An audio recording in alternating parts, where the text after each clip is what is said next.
What up, everybody? This is Kyle, and you are back watching, listening, consuming, whatever the hell you're doing. You're watching Knockouts and Three Counts. And hey, if you're new here, we appreciate you. If you've been here for a minute, we appreciate you even more. But we didn't announce it, but we are now joined by a guy who, if you've been following us for quite a while, you probably already know who this is. And if you're following his podcast, The Ramblings of a Grappleman, which you should be, we've got the return of the Legacy, Mr. Mathew Priest. How you doing, brother man?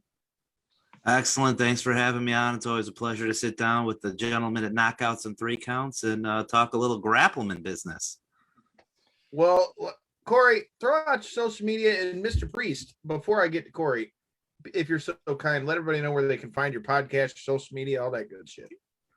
Podcast is available everywhere but YouTube, Spotify, Stitcher, Breaker, Anchor, of course, Apple and Google. Wherever you listen to podcasts, you can find it, called Ramblings of a Grappleman. Instagram, Ramblings of a Grappleman, all one word. And Mathew_Priest, 1 T in Matthew, 1 T in Priest. Well, Corey, you know the deal. Throw out your social media, let them know where they can find you, all that good shit. As always, man, only thing I'm using anymore is the Twitter. Get at me, Fight Fan from 313, and let's get to it. All right. Well, we got a lot to talk about. I sent you guys some notes of some things to talk about. But before we get into that, like I mentioned, Mr. Priest is also the host of a podcast called Ramblings of a Grappleman.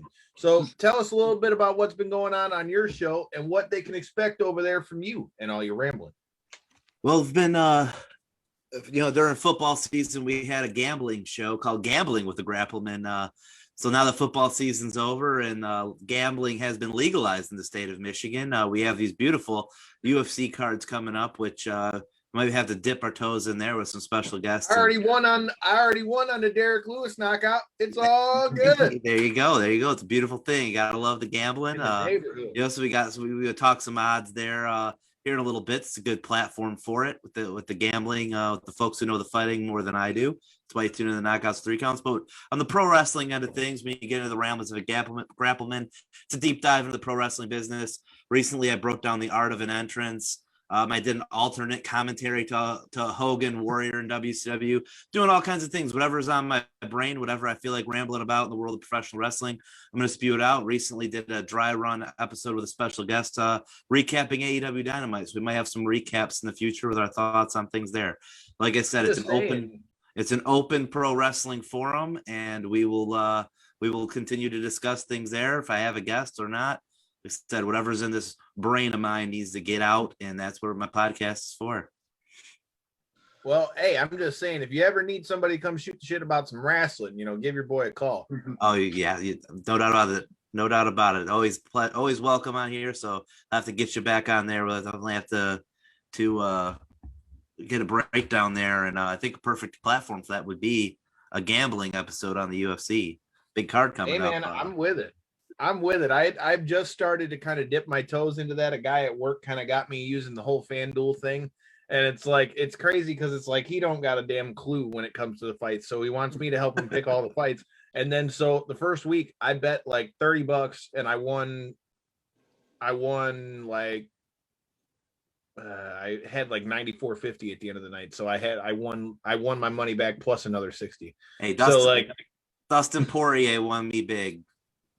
Yeah, I put 100 on him to knock out McGregor, and he sure as shit did. So that was like plus 210 odds. So what was the odds on that? Do you remember? Plus 210 for knockout. Ooh, that was a good turnaround. And I also had him just winning money line, which was actually like plus 108 or plus 118.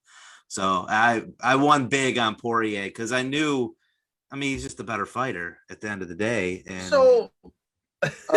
Let's talk about that. I had one this past weekend with Canelo's fight. I bet on Canelo to knock him out in rounds 4 through 6. Mm-hmm. If you watch the fight, he beat the shit out of the guy in 3 rounds and he couldn't get up off the stool. So technically I lost, but I still won because the guy made it through the 3rd round. So it shows up as a loss, but I still got paid So another week in a row where I didn't do good on any of the other fights, but I still won one of them. So we didn't go as a complete loser. So it was all right. And I got to throw some money in on this fight that's going down this weekend. So since we're starting there, Mr. Priest, what are you thinking about UFC 259? That's Blackowitz and Adesanya, right? Yeah, sir. There's so many cards. It's hard to keep track. You got Nunez fighting. Who's she fighting, Corey? Megan Anderson, right? Yeah, that's right. Yep, there you go. Nunez, Megan Anderson, and there's another title fight on there, isn't it? Or is it a number one contender? Jamaine Sterling.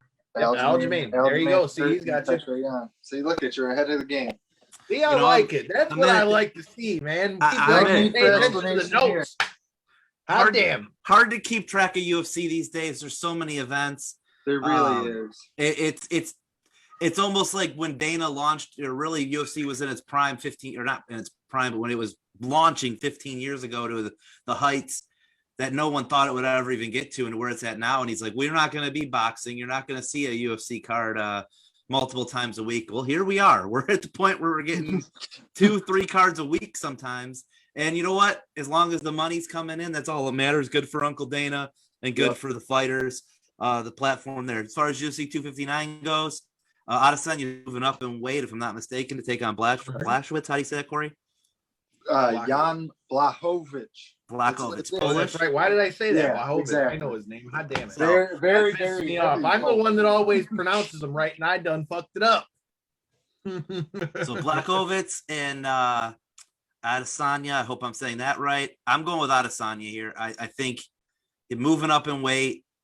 He's one of those rare fighters where you see him, and I'm not going to compare him to Anderson Silva because they have a little bit different styles, but he's a guy who hasn't looked better than everybody he's fought to me since Anderson Silva. I mean, you got John Jones as well, but he's just on a different level fighter. I've seen Blachowicz a lot, him and Gustafsson, and I just have never been super impressed by Blachowicz.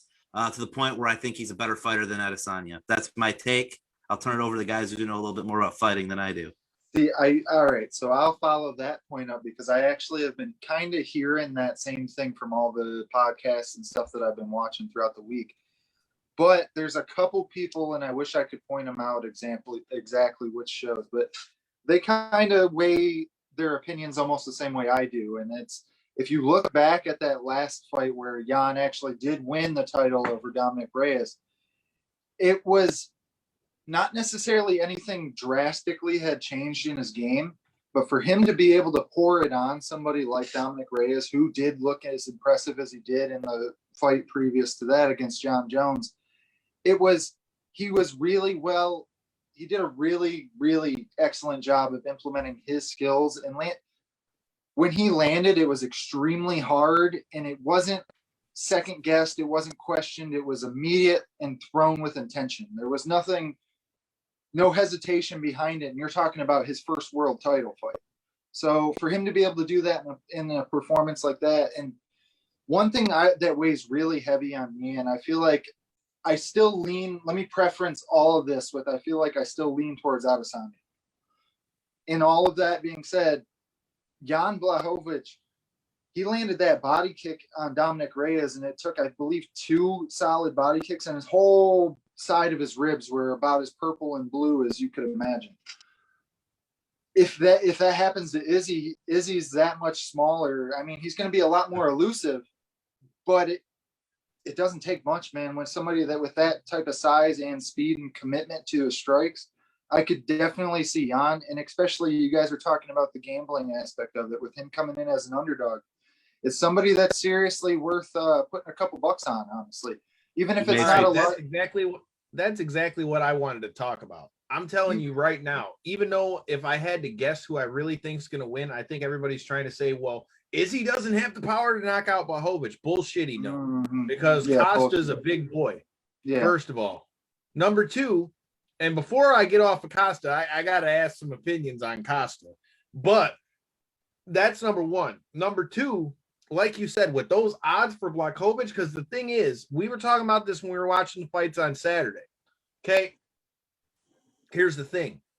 If Blachowicz hits Izzy, he can say whatever he wants. It is going to take Jan one shot, and Izzy's night's over with. I'm saying it right now. I'm not saying he don't have a chin. I'm just saying he's naturally bigger and is already known for knocking people the fuck out. For anyone who's not entirely familiar with Jan's, I guess, history and his run up to the belt, just go watch that fight. UFC actually released it as their free anticipation building for this pay-per-view fight. It was his win over Dominic Reyes in his title performance. He absolutely dominated in that fight. And that was very surprising to me. Go look at the very end of the fight and go look at Dominic Reyes' nose. His nose was about as crooked as it was, about like one of those. If it was looking like the Undertaker's finger, people. It was rough, man. You ever seen Undertaker's hands? Undertaker's hands are fucking mangled. And yet again, like I said, I feel like Adesanya's got the quickness and he's dealt with bigger guys, but if Jan lands one of those, man, it's not a good time. It's not going to be a good time. I agree. And so with other guys coming up in weight, because Rockhold came up in weight when he fought him, and so did Jacare, right? Yep. Both. So this is another case of a guy coming up in weight, and Blachowicz knocked both those guys out too. So that's an excellent point. That knockout on Rockhold was pretty much dirty, bro. It changed Rockhold's career. I'm glad you actually brought that up, because I didn't weigh that into my kind of anticipation, I guess you could say, for the fight. But that is a very good point. And the way that I was actually watching a interview Rockhold did earlier this week, and he was talking about the fight with him, and he was actually saying that he was surprised that he didn't have more of a speed advantage that he thought he would have. I mean, granted, Rockhold did put on a little bit of size coming into that fight, so maybe he just wasn't used to his size. But from his words, essentially, Blachowicz is fast, man. Mm-hmm. So that's something to for real watch out. And that's a great point that he had already welcomed 285ers unsuccessfully to his division. You know what I mean? I may be wrong. I don't think he knocked out Jacare. Wasn't that a decision? He knocked out Anderson. Is that who he fought after Jacare? He did. Let me look it up just to confirm. But yeah, he definitely did knock out. Why am I blanking his name? You literally just can't remember. You bringing up the body kicks though, took me back to like when I first was introduced to Blachowicz, and I cannot remember the card, but it was one of those Sweden cards, it's probably longer than 5 years ago. It's probably like 2014, 15 era. He fought a Swedish fighter in Sweden, dropped him with the body kicks. And the guy still had a career in the UFC. I cannot think of his name right now, but it had to be about, like I said, around that time. And I remember when you started talking about him hitting the body kicks on Reyes, that's something that I believe he defeated Alir Latifi, maybe. I believe he defeated Latifi with body kicks as well. So that name just popped in my head out of nowhere. I don't think I've ever thought of that guy. And since that fight, Mr. Priest, see, there's a reason I like bringing you on this damn show, other than the fact for your good looks, brother. But that's not the only big fight that we've got going on. Okay, you've got Amanda Nunes is coming back. This is her first fight since becoming a mother. Her and her wife, adopted a child and all that stuff, and so she's stepping into the cage with Megan Anderson, who, for all intents and purposes, man, is going to be arguably the most close to Amanda Nunes size fight that we've really seen. Because in most of her fights, to me, she's always much bigger, kind of like Cyborg used to be back in the day too. So that's the thing that makes this fight kind of interesting to me, is that now we're going to see what Amanda Nunes really can do with somebody who, now, not to be fair, she's fought Cyborg, so it's not like she hasn't done it before, but to be fighting a young up-and-comer that's got a little bit of size and usually knows how to use her length pretty well, it's going to be interesting to see how that plays out. That being said, I think Amanda Nunes is still walking out of the cage with the damn belt. But I'm hammering down on Amanda Nunes. Look, Megan Anderson, I saw a few of her fights back in the Invicta days. I'm not even sure if Invicta's still running shows. It is. They are. But I mean, she was an up and comer in Invicta. She looked dominant in Invicta. And I believe her first fight in the UFC was against Holly Holm or Kat Zingano. Don't know. She did not look good in those first two fights with Holly Holm or Zingano. She won against Zingano, I think, by like due to an injury. Yeah, it was a toe to the eye essentially during a kick. It was a kick. Yes. It was a kick landed, but it was a inverting toe in the eye while the kick was landed. So it was early. It was like right at the beginning of the fight too. Yeah, because I remember watching that in it was a Garage Days fight when I was watching all the cards in a garage, and we'd be betting on them by throwing money on the floor. However, and I remember there being some very angry people that had gone Zingano's way. But even her last couple fights, she's just never been like that impressive. I think she did get a knockout in her last fight. I did not see it. I think I just read about that when I was reading about the build up to this fight. But I've not been impressed since I've seen Megan Anderson. And I've been on the Amanda Nunes train since the Strikeforce days. They kept her away from Ronda Rousey for years because they knew she was the one who was going to dominate her. And the UFC kept her away from her for years. She was the number one contender for years. And they were smart to keep her away, build her to the American audience, let her dominate. And then when the division's right for her to take over and be the force that she is, they booked her very smart. I can't argue that at all, man. I mean, this fight I think is going to be a good fight for Amanda to come back on. I think it'll be a good fight just on the test with the size, but I think at the end of the day, I think this is going to be a fight that by and large, Amanda Nunes is going to do what Amanda Nunes does. I agree with you. I agree with you guys essentially that, there's definitely there's something to be said though in the improvement in skills in some of these younger fighters. And I believe Megan Anderson, even though she might not be quite as young on the scale of young, she's young in her career, so she has time to advance skill wise still, even though her age isn't quite in the same category. Right. She looked, like you said, she's turning a real corner. I feel like there's a reason beyond just the fact that they needed to give Amanda Nunes a fight at 145 for her to rightfully still own that belt. I do believe that there's a reason why they gave her that title fight. That being said, there's a reason why this betting line is also the way it is. Amanda Nunes is a huge favorite for a reason, but the one thing she did struggle with in her last couple fights, granted it was against an incredible striker, somebody I probably think at a higher tier, honestly, than Megan Anderson. God, these names are killing me tonight. God, get it out, guy.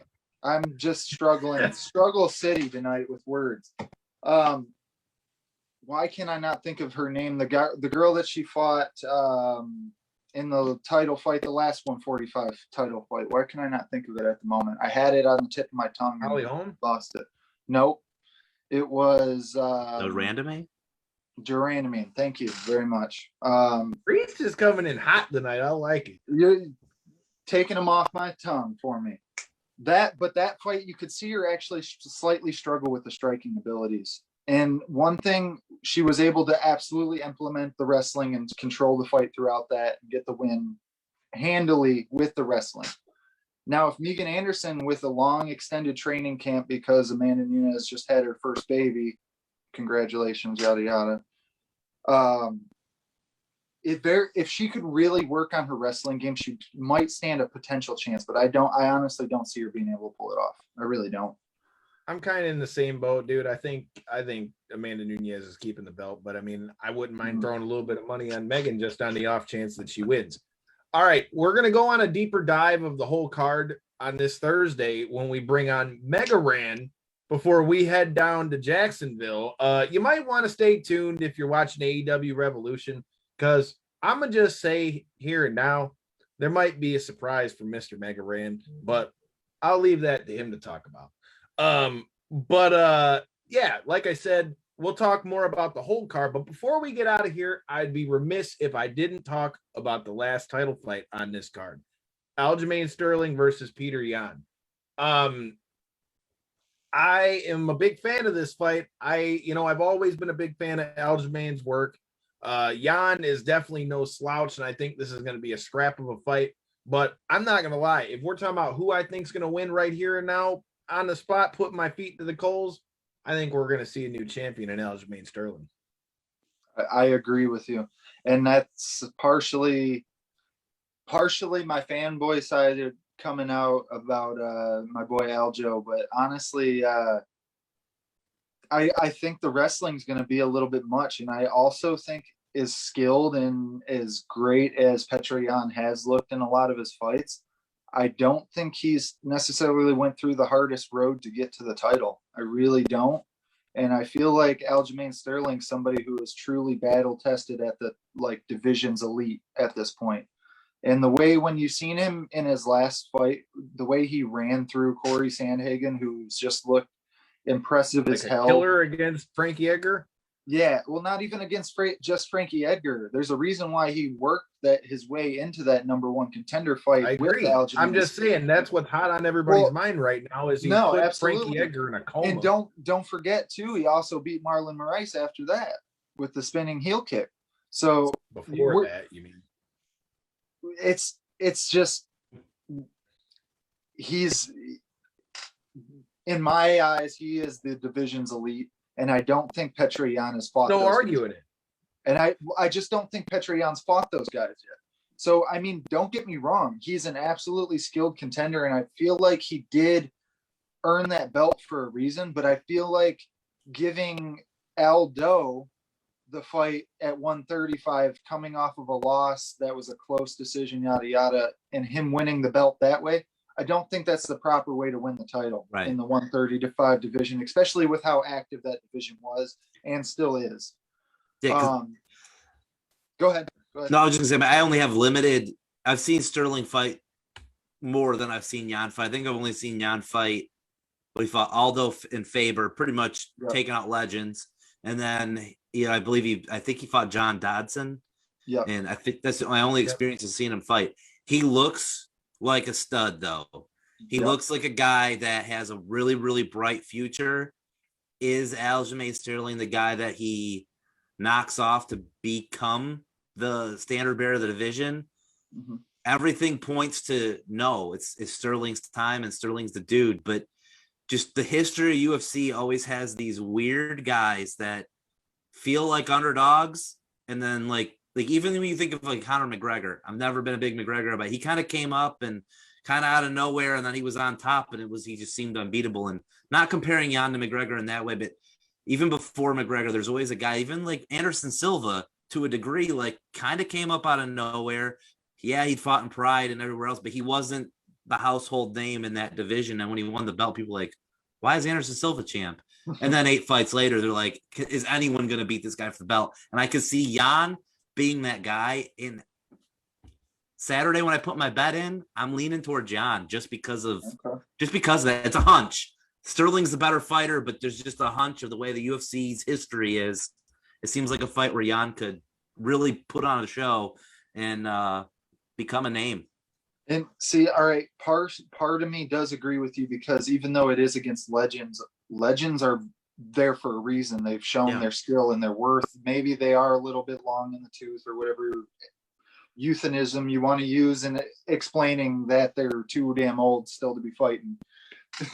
But he finished Faber, didn't he? I know he finished. I know he finished Faber and Aldo. So. I know he destroyed Aldo, but I didn't remember. Well, both of those fights, honestly, and I feel like a good fight to look back on his was actually when he fought Jimmy Rivera, somebody who put on an excellent performance in the last week's card. Yeah, Jimmy Rivera's a good fighter. I didn't see that fight with Jan. If you have Fight Pass or just the ability to find it, go do yourself a favor, go back and look at that fight, because what happened was Jimmy Rivera Jimmy Rivera won 2 minutes and 45 seconds, or not 2 minutes and 4 minutes and 45 seconds of all those rounds. But the 15 seconds that he lost in each round was one solid power punch or a couple solid combos, and it was enough to sway the judges in his favor. I don't know if Aljamain's going to be a little more elusive or if the takedowns are going to make enough of a difference. But that was, in my eyes, his real more of a test than him fighting these legends, him fighting somebody who's kind of more in his age and skill level bracket, I feel like. Who does Jan train with? Is it Habib's team? So he used to train out in Tiger Muay Thai out in Thailand. Yeah. And then he actually just switched training camps because of all the COVID and restrictions and everything. He's now at American Top Team.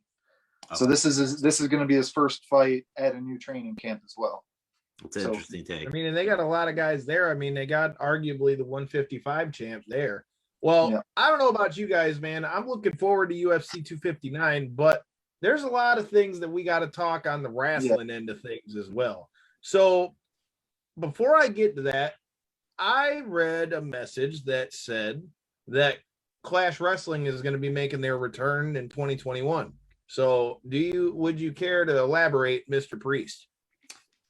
Yeah, 2021. I mean, it's been almost a year to the date since the last Clash Wrestling show. I believe it was March 6th of 2020, Friday night event. And we looked at running a few times, but Clash Wrestling we've always been a promotion where we're gonna have fans.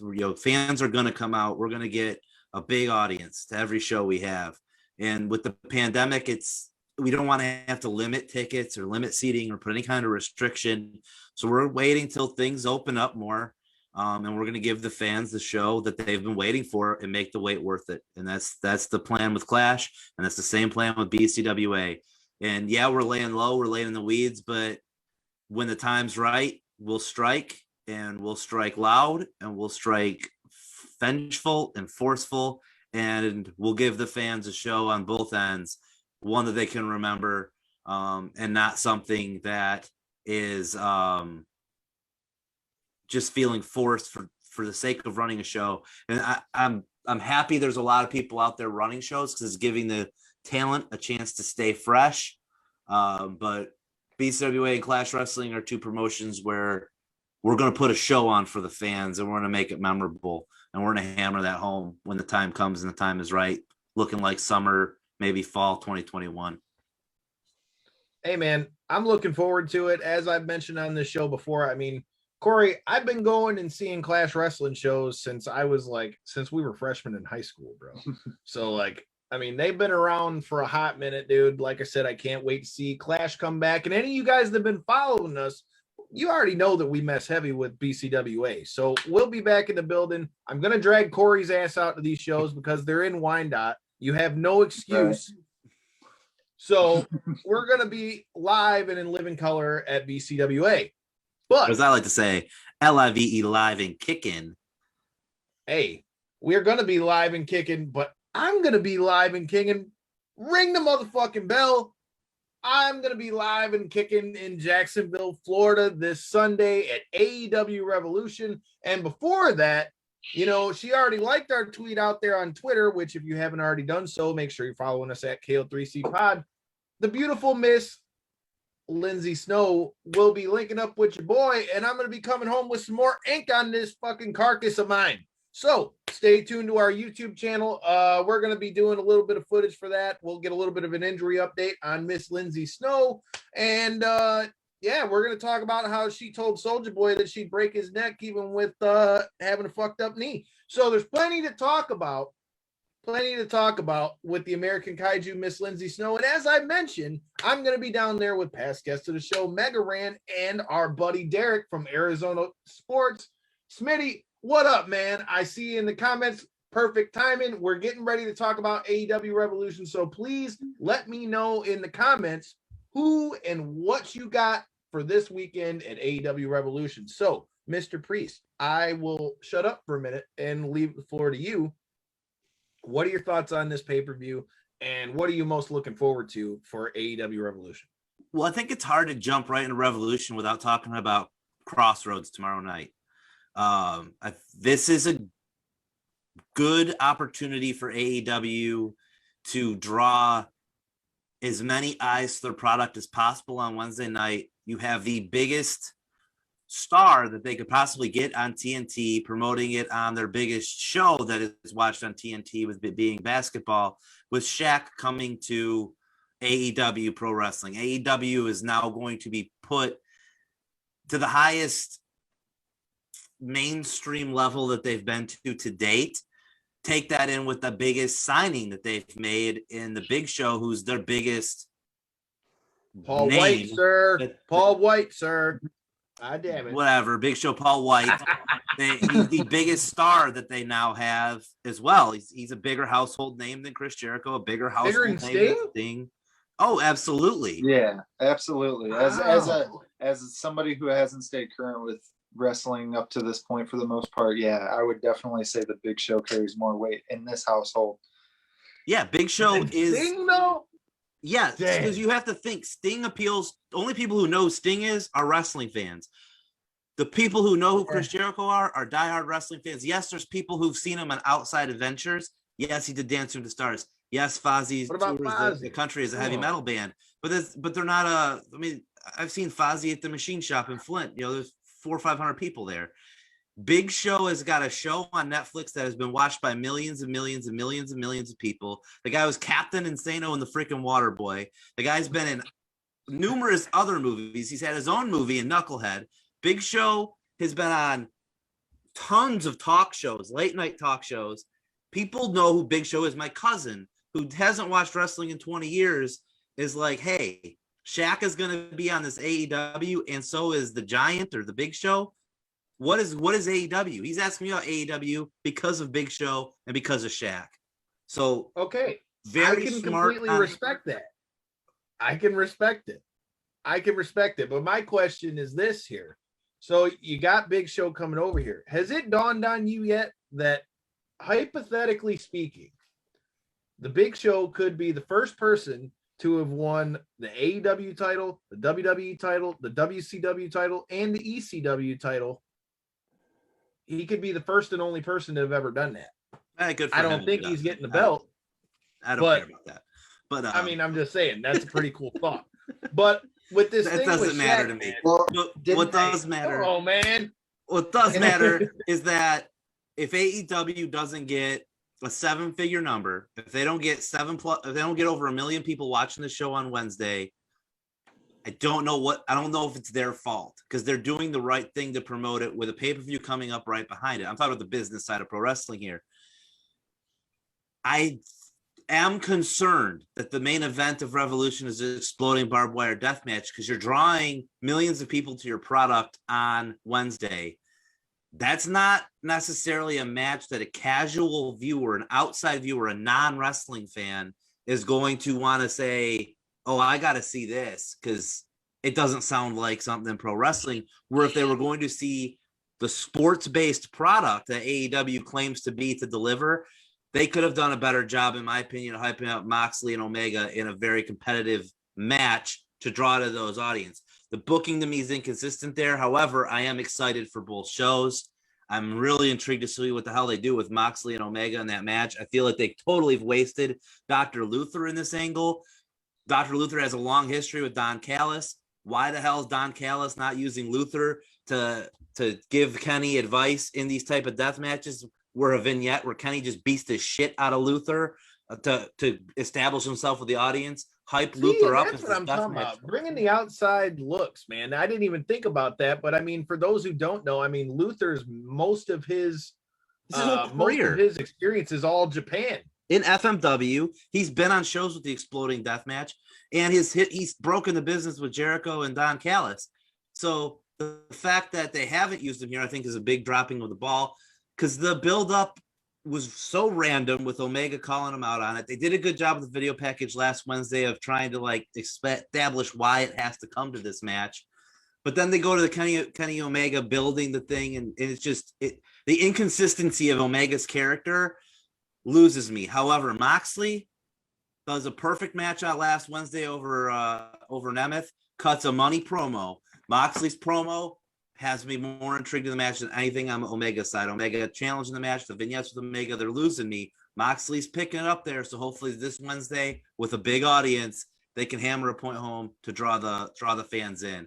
But outside of that, I mean, Revolution looks like a pretty interesting card, to say the least. A lot of tag team matches. So here's my thought with the whole deathmatch thing.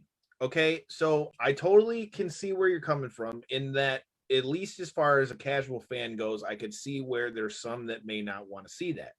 But to play devil's advocate, there's so many people that are watching. I've heard so many people saying, "Oh, AEW's got me back." That's what's got me back watching wrestling. So Sure. A lot of people are tuning into AEW, so they're watching Kenny Omega. I would almost argue, on a devil's advocate kind of thing, that the fact that Kenny Omega is the one that called for this match, when, like you said, he's known for, his regular wrestling matches, like against Okada and all that stuff, for him to be the one to call Moxley out. And I think this is the perfect thing to keep Moxley relevant, because we've been seeing him doing his thing in Japan against Kenta and all that stuff there too. I think that's going to be great. But the crazy thing about this card is the fact that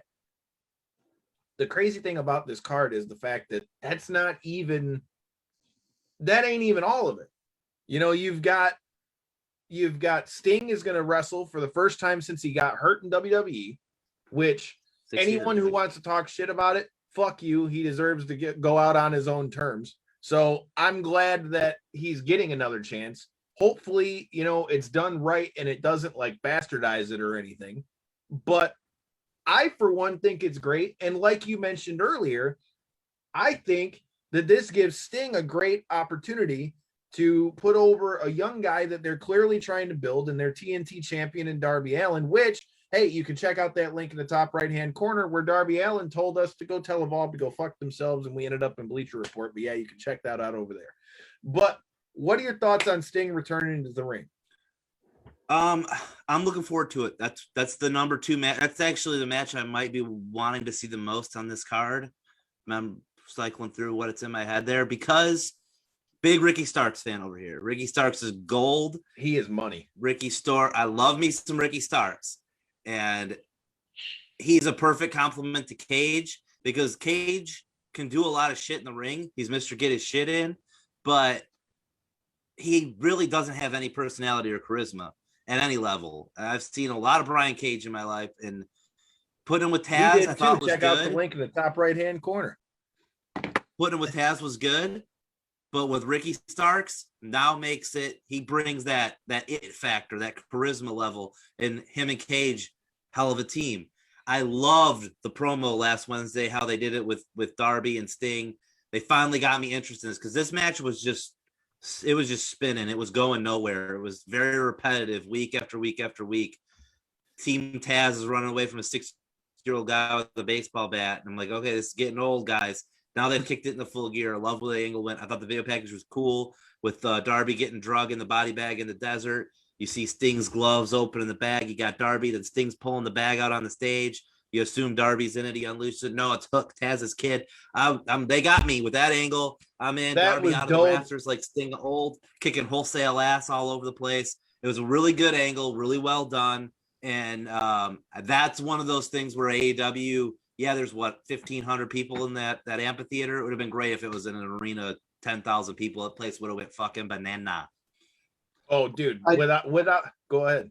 I was going to ask both of you guys, what do you guys want to actually see in the match itself? Like, you guys both talked about the excitement building into the match, but the match itself, because you alluded to it yourself, Sting's no young man.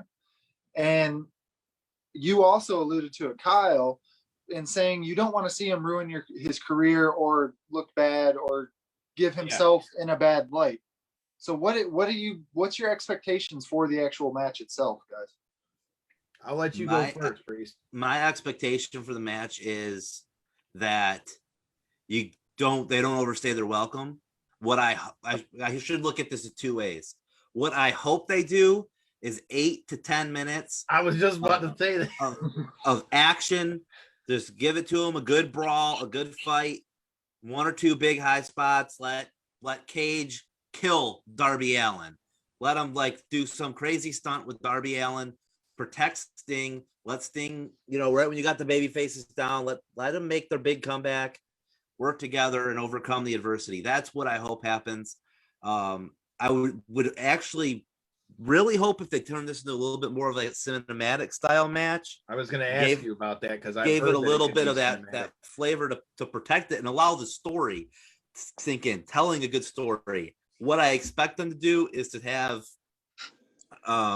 what you see on every AEW show when it's a street fight or no DQ and they just brawl around Daly's place and hit each other with shit, and it goes probably 15 to 20 minutes. It's way too long, and it's just guys. You think it goes that long? Hitting each other with shit, brawling around the thing. Yeah, with those guys, I can see it definitely going that long. AEW does not like to have short matches. That's what I expect, and I'm not going to be happy if that's what they do. What I think they're going to do is what I hope they don't do. But that's what I think is going to happen. It's just going to fight all over because that's the only match on the show that I think a street fight. In every pay-per-view, they have guys fighting all over. They want to show off that football stadium. See, I don't think it's going to go that long, and here's why. Because you also got to remember, they got the Casino Battle Royal matches in that shit. You got the Face of the Revolution ladder match. You know the exploding barbed wire death match is going to have at least like 25 minutes for it because it's supposed to be 15 minutes for the match, and you know they're going to have a crazy entrance for it. So for me, I think, like you mentioned, I literally was thinking as you said that, like I think the perfect time limit for this would be about 8 to 10 minutes. I'm still on the fence on whether I think that this is going to be like completely cinematic because when they first announced it, that's kind of what I heard the rumbling was going to be, that it was going to be a cinematic match. But now at this point, I'm not really sure what's going on. Okay, so I want to give a shout out to Smitty from Breaking Down the Ring. If you guys haven't been following them, make sure you check them out at BDR Cast. He's been commenting right along with us. He said he thinks it's going to be the shortest match on the card, and he feels like what Sting is doing is kind of similar to what Edge did, because he got taken out in his match with Rollins and never really got to finish. And now he's coming back. Now, I don't think that Sting is going to get the AEW title, but I can see the comparison. Yeah. The other thing that we got to talk about on this card, Sting is not the only person that is making his return at Revolution. We've got the return of Tully fucking Blanchard. That's this week on Crossroads. Yeah, but he's right. That's leading into it, I'm saying I'm not shocked if he gets in. I was going to say, I don't think that he's not going to get involved in the match at Revolution as well. So the Revolution, the FTR will be in the Battle Royal. Right. But I'm saying with Tully and all this, man, I feel like that however this plays out on Wednesday, that's what I'm looking forward to the most on Wednesday. I agree completely. And what I was going to say is, I don't think, however this match goes, I think it's going to be dragged. At least I hope it's going to be drug out a little bit longer because I'm a big fan of the team of Jurassic Express. Corey, if you don't know Jungle Boy Jack Perry, which we've got an interview with him from AEW's Full Gear before everything went into Corona. You can check that out in the archives. But Jungle Boy Jack Perry is the son of Luke Perry, the actor from Riverside and all kinds of other different stuff, man. So like he already, people were already looking at him before he got in there. You got Luchasaurus, which I would argue is one of the most athletic big men in wrestling. As far as the shit he can do with some of those kicks and shit, dude. You do not see a big guy that's throwing his shit like that. And if anyone says Damian Priest, yes, there's a comparison, but I'm just a big fan of the big guy. But hey, Priest is 7 times better than Luchasaurus. Yeah, he's athletic. Yeah, he can throw some kicks and shit, but the guy doesn't know how to work. Damian Priest is 7 times the worker Luchasaurus is. Not even arguing that because he's doing his thing with Bad Bunny. But like I said, I'm a fan of the guy as well. Okay. Smitty says Dominic Dijakovic. I don't know who the hell you're talking about. I only know a guy named T-Bar, sir.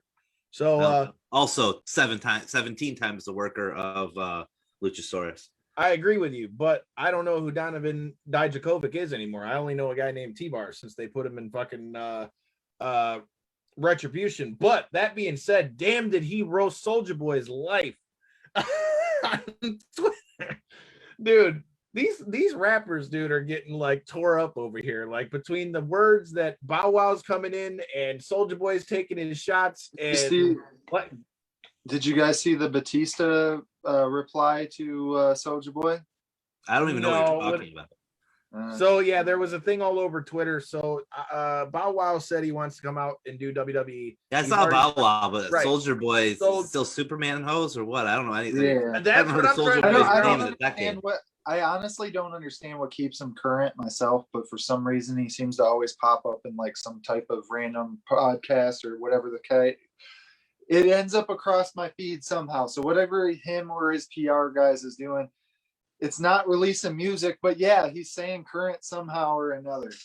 Well, talking shit about wrestling, good for Soldier Boy. So a bunch of guys have just come back at him, I'm assuming. Oh, dude, like they're eating him alive. Guys, girls, and the like are just. Well, dude, he came out in a post and said that the rap game's faker than WWE, and everybody's going ham on him, talking about, oh, wrestling's fake, all my injuries, all my family's life stake, all this, that, like they're all defending it like tooth and nail, when he wasn't even necessarily talking about wrestling. He was just talking about taking a shot at rap. Yeah. So I think a lot of it's kind of mistaken, and it's like almost people trying to get PR off somebody who's a PR guy. So I don't know. I just find it funny how the exact people who are talking shit about wrestling, right, are trying to use wrestling essentially to get themselves a little bit of rub. Say what you want, but Bow Wow wasn't doing shit. And now I've seen him come at a couple guys on Twitter. Oh, I got more followers than this, that, and the other. And I forgot who it was that said something. They were like, you're talking. It was Chris Bay. Chris Bay said something. He was like, you're trying to talk shit, but how is it that I've got more views in 20 minutes than you've got in a month? What up, Justin? Justin Del Rio from Nerds of Wrestling is in here checking us out. If you haven't done so, make sure you check out his group and our group, Reality Era News. Like I said, man, there's a lot of stuff going on in the world of wrestling. And before I get out of here, I got to know your thoughts. What are your thoughts on our new WWE champion, the Destroyer, Mr. Bobby Lashley? Bobby Lashley is long overdue. Damn straight. Overdue. When he was in Impact, this was probably 4 or 5 years ago, when he finally had come into his own, and I'm like, this guy's money. Impact was an entertaining show. He was leading that company, and he was turning that product around. And then he comes to WWE, comes back there. I was there the night he returned. He yo-yo effect with Bobby Lashley, and then finally MVP comes in. They put him with the Hurt Business, and they turn him heel, and they let him be the Bobby Lashley that we saw on TNA 4 or 5 years ago, where this guy's money, this guy's a champion, looks like $1 million. He's legit as you can get. He's everything that you want in a world champion. He has charisma. He can cut a promo, even though they don't let him cut. Yes, he can, dude. And that's the thing. Like, people are like, because Impact was on Pop TV and the crappier, networks for a little while, people do not realize, dude, when Bobby Lashley went to Impact, the stuff he was doing when he was cutting promos, especially when they were bringing in the guys from ATT.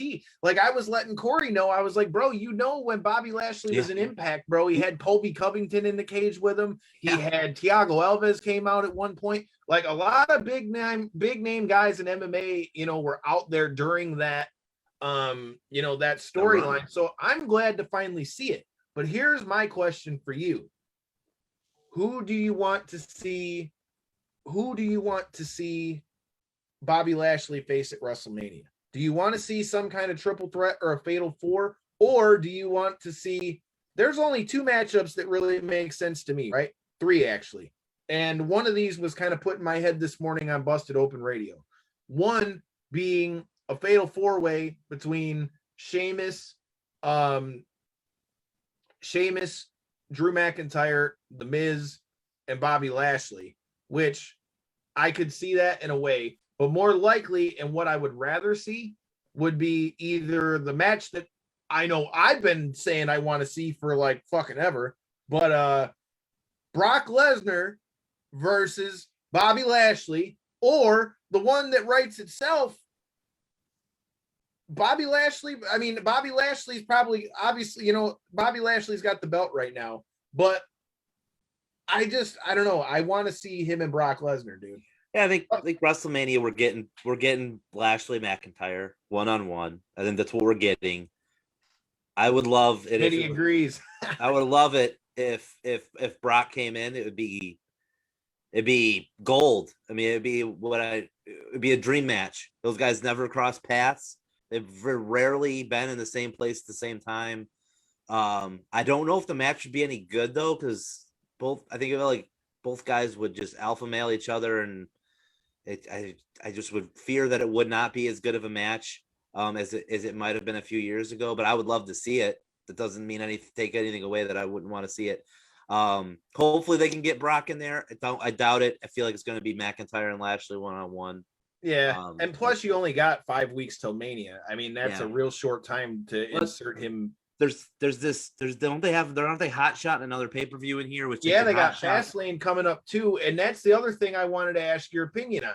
So on Raw last night, obviously the news has come out that Lacey Evans is pregnant, hence why the stuff with Charlotte Flair and Ric Flair and Lacey Evans came to a screeching halt.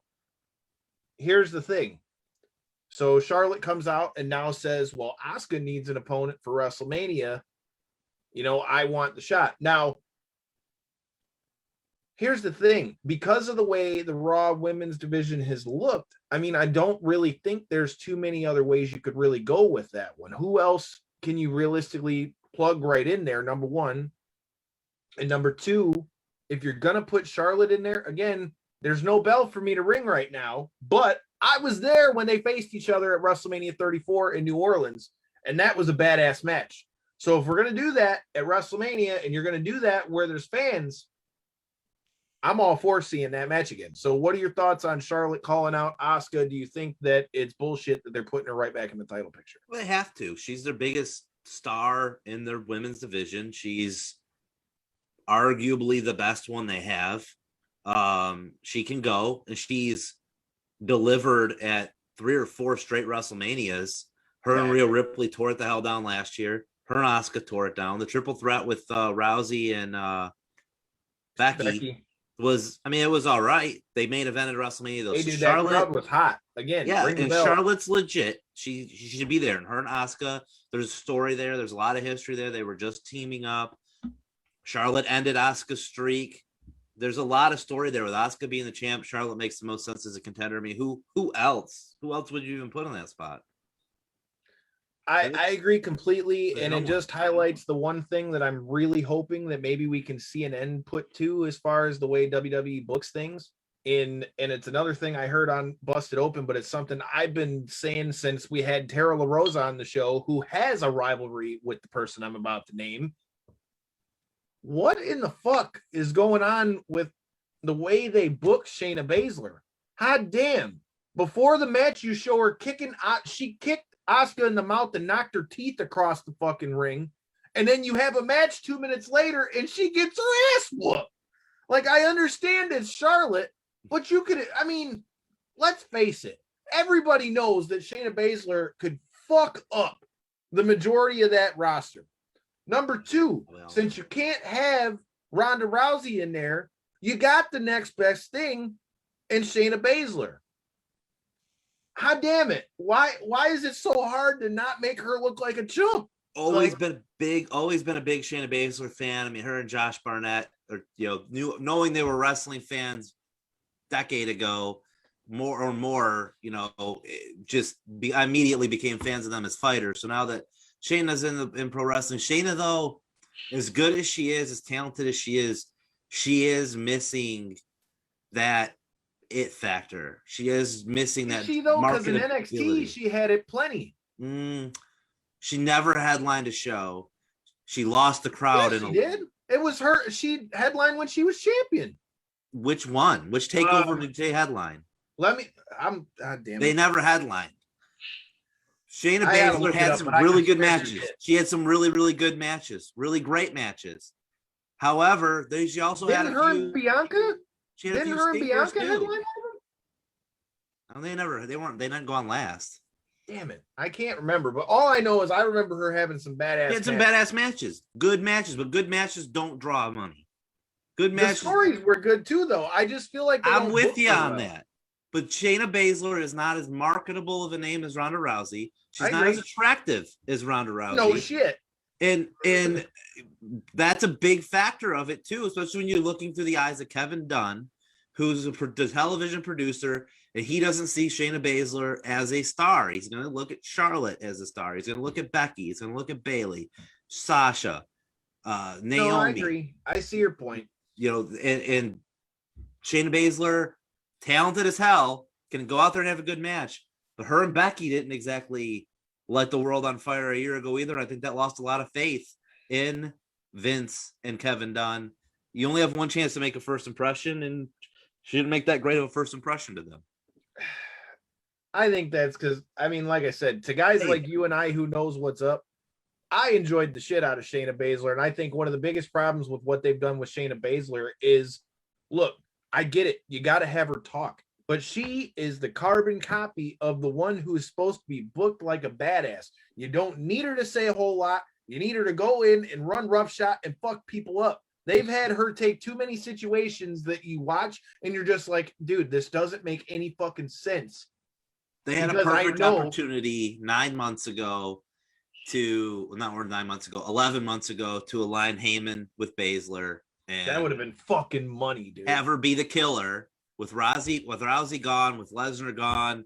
Now you've got a new killer for Heyman, but you can't take anything away from Reigns and Heyman's memo there. I'm sure you're probably getting your countdown from your producer here any minute.